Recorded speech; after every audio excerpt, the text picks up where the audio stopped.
Good morning. You listen to FloorDaily.net, and I'm Kemp Harr.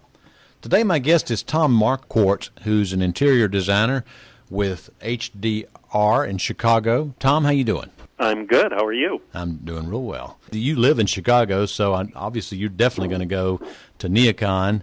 It starts, a lot of people coming Saturday and Sunday, and there's a lot of activity going on. So I thought it might be real interesting to talk about how you work the show and some of the great things that are going on this week. Most people know NeoCon, the official show, starts Monday morning, but there's the diff function on Saturday night. There's the cool function on Sunday. Do you do all those events?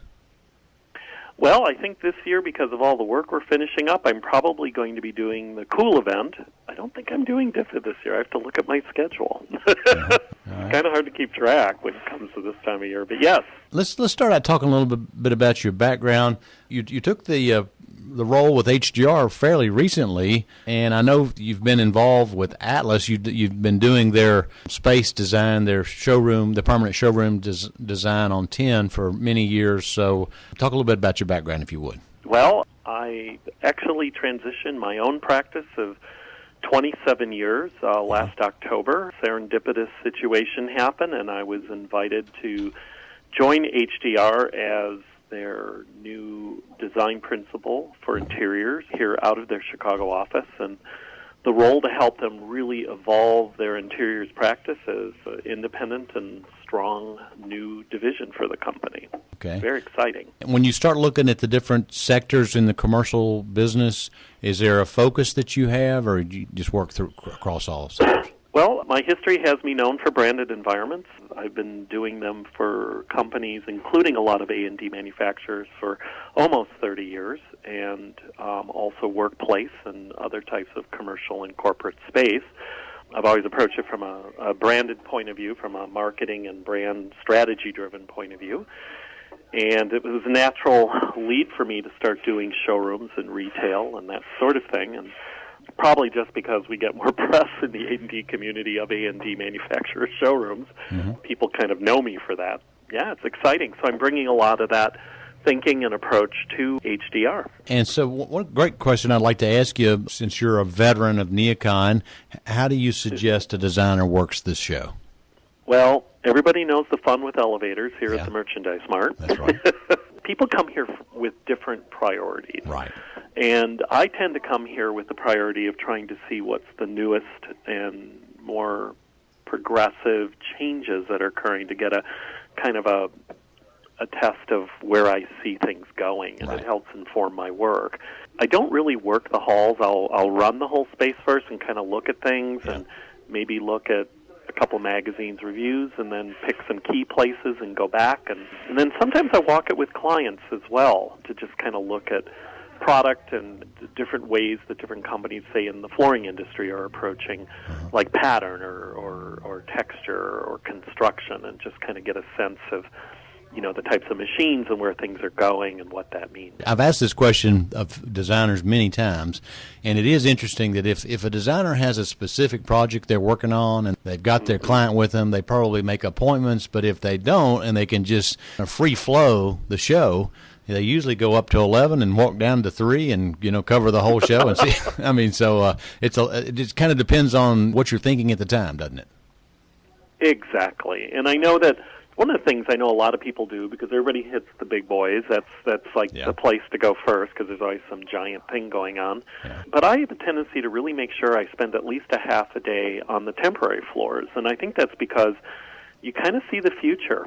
You see the companies that are coming up, and it's really interesting to kind of go there and test that against what you see in the more established brands. It's a great way to kind of juxtaposition what's actually coming up in the industry. Yeah, actually, you know, this year there's only one temporary space floor. Everything's on 7 for the temporary. Yep, it's been consolidated, that's for sure. Yep. But I don't know if that's necessarily a bad thing. I kind of look at it as people really have to make a concerted effort now to take a space and maintain it on those floors. So I think you're going to see a better investment in the trade shows that are in there, and probably a higher quality of people leasing those spaces. So I think in a way, kind of contraction of that will actually work to the benefit of the show. Yeah, I got the feeling that it's very dense on 7, so this is just there's no waste of space. Yeah.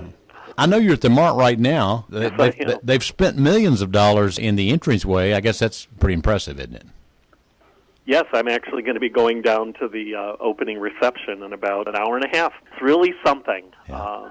Incredible job, incredible work that they've done. They've invested, as you know, millions of dollars into it, and the whole building is changing, and it's really exciting in a way with all the tech companies and everything else that's in here. And it's kind of brought a new energy to the A&D manufacturers and to the showroom industry in here. And I think it was a brilliant investment on the part of Vornado and the building to really go with it this time. It's going to be a big transition for the building. Well, another highlight is they've improved the cellular and Wi-Fi connections, so you actually can do social media throughout the building without having to walk to the window.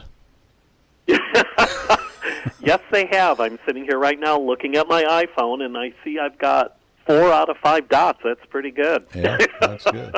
All right. So are there any exclusive parties that you want to tell the rest of the world about that you're going to be going to this year?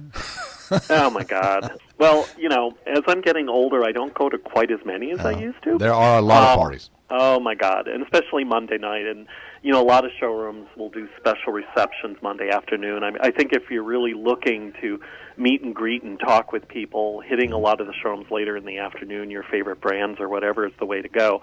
Of course, one of the big things for me here is the IIDA national meeting, which coincides with the show itself. And, of course, I attend that every year, which is on Sunday in the afternoon at the Museum of Contemporary Art. And it's really exciting to kind of see all the other designers that come in that I know from around the country, and we all get to connect. So in a way, it's kind of like a giant class reunion. Are there any projects you're working on right now with HDR that is going to have you looking for specific products?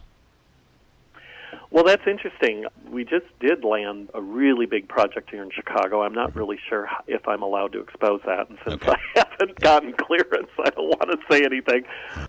Huge project, which, of course, I think HDR is known for.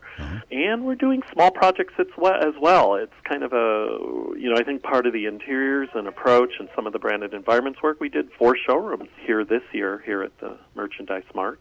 We're excited about that work as well. And we use people's products in them. Yeah.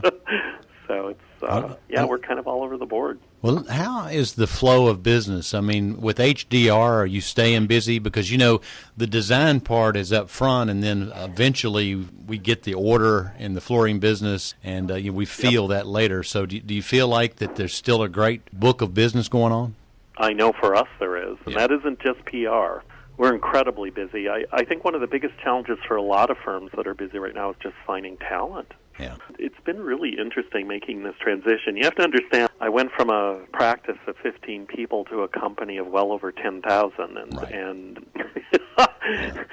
it's a completely different way of thinking. It's very interesting and a lot of fun. I kind of came into it almost surprised at, the amount of hiring and in searching for talent that we've been doing. And I think that's true of a lot of the big firms here in Chicago are quite busy right now. I mean, we have a construction boom going on that's so great, there's a lack of contractors. Everybody cut back when things got lean in 2008 and 2009, and then all of a sudden this hits, and training people and getting them in place, I'm amazed at the amount of work that the firm is practicing right now. Well, that's good to hear. We're about to run out of time. Can't wait to see your space with Atlas that you've designed on the 10th floor. And appreciate you spending time with our listeners. Again, been talking to Tom Marquardt, who's an interior designer with HDR in Chicago. And you've been listening to Kemp Harr and FloorDaily.net.